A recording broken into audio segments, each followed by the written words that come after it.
বেগম খালেদা জিয়ার সমাধিস্থলে জনসমাগম আরও বেড়েছে নিয়ে বিস্তারিত জানাতে জুয়া উদ্যান থেকে যুক্ত আছেন সুলতানা স্বর্ণা। স্বর্ণা, জানাবেন বেগম খালেদা জিয়ার সমাধিস্থলে যারা আছেন তারা কি বলছেন?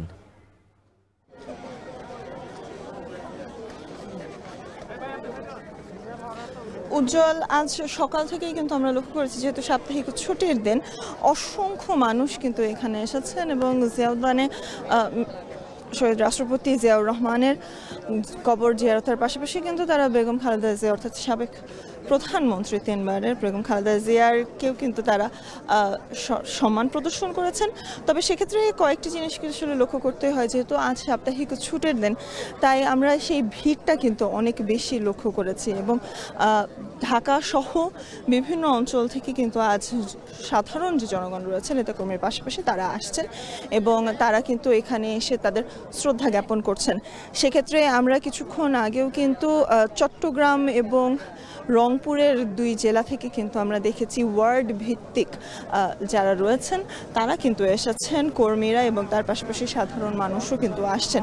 এবং সেক্ষেত্রে কর্মীদের সাথে যখন কথা হয়েছে তারা কিন্তু একটি জিনিস বলেছেন, যে যেহেতু জানাজাতে তারা শরিক হতে পারেননি, তাই তারা তাদের সম্মান বা শেষ শ্রদ্ধাটি জ্ঞাপন করার জন্য কিন্তু তারা এসেছিলেন এবং এসে কিন্তু তারা শ্রদ্ধা জ্ঞাপন করেছেন।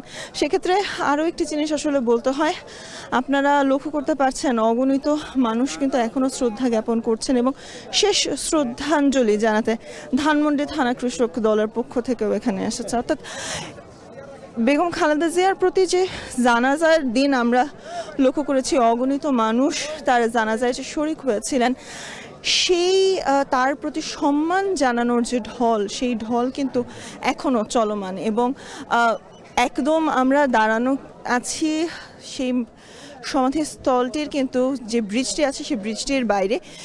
এই ব্রিজের বাহির থেকে শুরু করে একদম সমাধিস্থল পর্যন্ত পুরোটি কিন্তু লোকারণ্য এবং কানায় কানায় পূর্ণ এবং নানা বয়সী মানুষ কিন্তু এখানে আসছে। সেক্ষেত্রে আমরা সকাল থেকে কিন্তু দেখেছি বেগম খালেদা জিয়ার পরিবারের পক্ষ থেকে জাইমা রহমান এসেছিলেন, শামিলা রহমান এখানে এসেছিলেন এবং তারা তাদের শ্রদ্ধাঞ্জলি জ্ঞাপন করেছেন।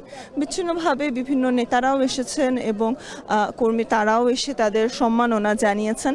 এছাড়াও আমরা বিভিন্ন সংগঠনের পক্ষ থেকেও কিন্তু সম্মাননা জানাতে আসতে দেখেছি।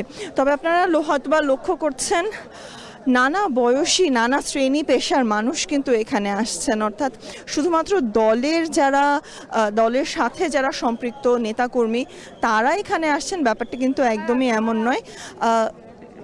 আশপাশের এলাকা থেকেও কিন্তু প্রচুর নারীদের কিন্তু আমরা দেখছি, তারা হয়তোবা সন্তান নিয়ে এসেছেন অনেকেই এবং যেহেতু সাপ্তাহিক ছুটির দিন তাই কিন্তু এই ঢলটা আমরা একটু বেশি লক্ষ্য করতে পারছি এবং মেট্রো রেল চালু হবার পরে যে জনস্রোত সেটি কিন্তু অনেকটাই বেড়েছে। এবং তার পাশাপাশি আসলে জানিয়ে রাখতে চাই, এই জনস্রোতকে আসলে নিরাপত্তার যেন কোনো ঘাটতি না হয়, তাই কিন্তু আমরা লক্ষ্য করেছি যে এই সড়কটিতে অর্থাৎ দক্ষিণ প্লাজার পরবর্তী যে সড়কটি রয়েছে মানিক মিয়া এভিনিউ, এই পুরো সড়কটি কিন্তু নিরাপত্তা বেষ্টনীতে ঘিরে রাখা হয়েছে এবং দু প্রান্ত থেকেই কিন্তু আইন শৃঙ্খলা রক্ষাকারী বাহিনী থাকায় তেমন গাড়ি কিংবা কোনো যানবাহন কিন্তু এখানে প্রবেশ করতে পারছেন না। উজ্জ্বল।